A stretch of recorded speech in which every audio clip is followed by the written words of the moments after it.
করে দেখাবো সম্পূর্ণ নিরামিষ কচুর শাকের রেসিপি।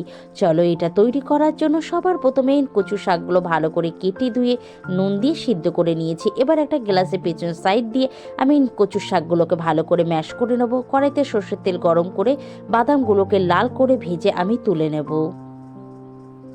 সেই তেলের মধ্যেই আমি দিয়ে দেবো শুকনো লঙ্কা, তেজপাতা দেবো, পাঁচফোড়ন একটুখানি ভেজে নিয়ে দিয়ে দেবো আদা আর কাঁচা লঙ্কার পেস্ট। সেটাকে 2 মিনিটের মতন ভালো করে ভেজে নিয়ে যখন দেখবো মশলা দিয়ে কাঁচা গন্ধটা চলে গেছে, দিয়ে দেবো নুন, মিষ্টি, হলুদ, রঙের জন্য কাশ্মীর লঙ্কার গুঁড়ো।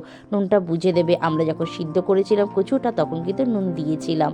এবার আমি ম্যাশ করে রাখা কচুটাকে দিয়ে প্রায় 15 থেকে 20 মিনিট গ্যাস জোরে দিয়ে ভালো করে কষাবো। যখন দেখবো কচুর গা থেকে জলটা শুকিয়ে গেছে, দিয়ে দেবো ভেজে রাখা বাদাম আর নারকেল কুড়িয়ে। সেটাকে দিয়েও প্রায় 5-10 মিনিট বারবার নেড়ে চেড়ে আমরা এটা নামিয়ে দেবো।